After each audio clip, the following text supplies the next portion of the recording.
Good morning, everyone. Star Baby Homestead here.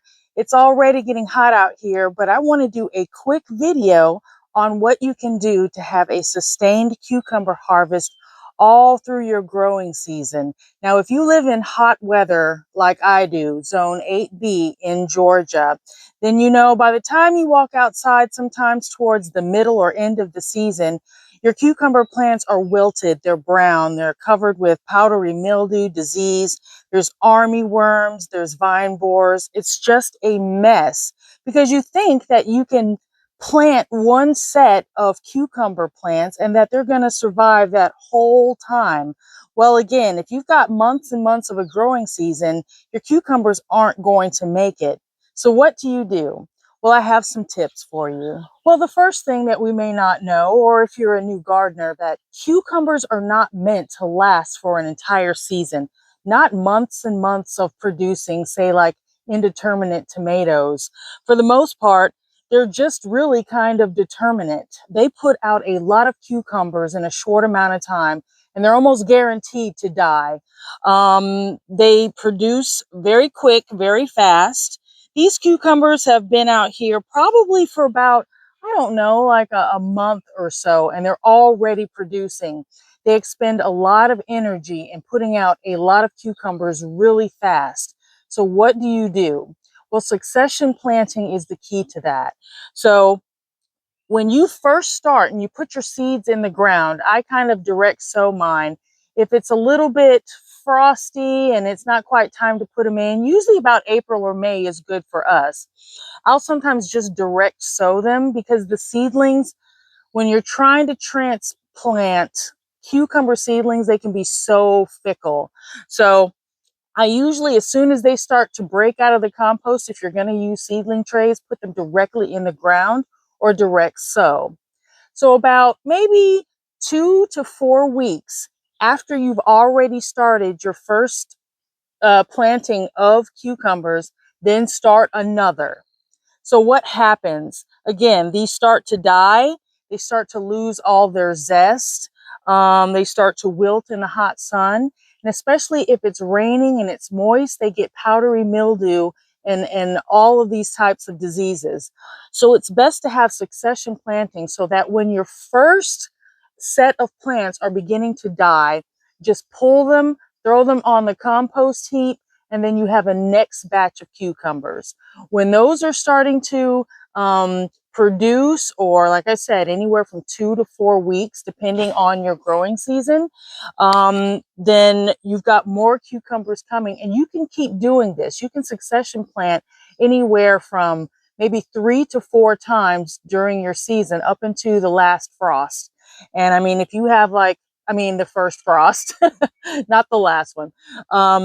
So if you do happen to have like a polytunnel or something like that, you may be even able to cover your cucumbers and still extend that growing season past, you know, your first frost. Now here in Georgia, I mean, we've had 70-degree Decembers. So you could be out here having delicious cucumbers and tomatoes still well into December, because technically it's still fall, right? Winter doesn't start till the end of December. It's just the weather may be a little bit more flaky. My second tip is to plant parthenocarpic cucumbers. Now, what does that mean? It means that every single female flower is going to produce a cucumber. Even though you may see bees flying around and different pollinators, these type of cucumbers do not need a pollinator. And what you get are these beautiful type of cukes. These are English long sweet cucumbers from Seeds and Such. I also have diva cucumbers that are also growing in this bed. Now, if you want beautiful cucumbers, you want to have the same type of cucumbers growing in your bed. Now, what does that mean? I don't mean the same name of cucumber. I specifically mean F1s. So if you're going to grow F1s, which are great for disease resistance and great for having almost seedless cucumbers, then grow a whole bed of F1s. If you're going to grow traditional cucumbers, then grow those all together. Because what happens is if you mix the different types, you're going to end up with cucumbers that are kind of deformed and weird. You get those funky curled kind. Another tip for that is to trellis your cucumbers so that they don't hang onto the ground like I have here. So I'm using a trellis and a nice support system here so that my cucumbers stay nice and long. So plant your parthenocarpic F1 hybrid cucumbers all together, then plant your standards together and keep them apart. You can do probably different waves of them depending if you like heirloom cucumbers and that sort of thing. But this is to keep your cucumbers looking uniform and beautiful. And if that doesn't matter to you, then don't worry about it. You can just plant them all together.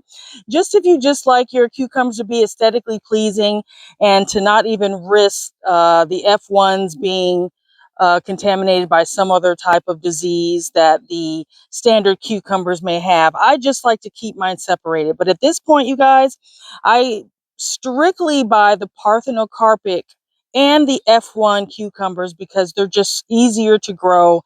They're very vigorous. They're very hardy.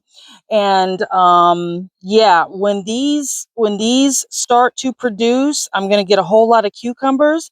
And then when they start to decline, I've got a whole bed right next to them of cucumbers that I have already started.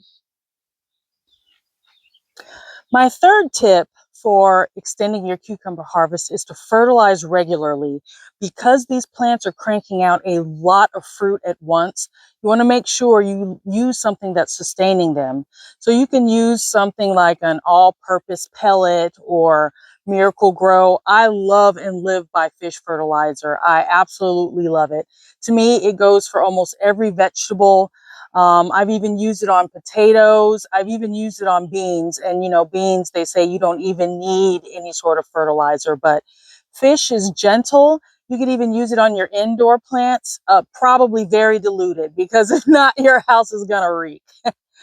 But try to fertilize these at least, you know, once a week or once every 2 weeks, or make sure that they're in some really fertile soil because, again, they're going to be producing quick, fast, and hard. And you want to make sure that you give them all the nutrients that they need to complete their growing cycle. So once they've finished, again, growing a whole bunch of cukes, you probably want to pull these plants and get your next set of plants set up. So that's another successful way in which to have your extended cucumber harvest. The third is watching out for cucumbers. It's almost inevitable. You've scoured through all of the cucumber vines. You've looked every single day and you've made sure that you've been diligent. And then what do you find? A dying vine and a yellow cucumber. When you let your cucumbers overripe, if you start seeing them get yellow or turn really large, that means that you are signaling to that plant that it is time to die. It has completed its cycle. And what you're going to get is a dead plant. Now, if you want to continue growing more cucumbers on that particular plant, then you need to get that yellow cucumber off as soon as possible. But I have found the decline in those cucumbers are so great in those particular type of plants that have already had a yellow cucumber on them that it's hard for them to recover. Now, I have had some keep producing, but by then they've probably already started to be susceptible to sort diseases and insects. So if you find a yellow cucumber on one of your vines, just go ahead and pull it. So this is why this is where the succession planting comes in. If you mess up and you completely forget and you have lost a cucumber in there somewhere and you can't figure out why your vine is dying, well, when you find that cucumber, because you've got plenty of backups, it won't be such a loss.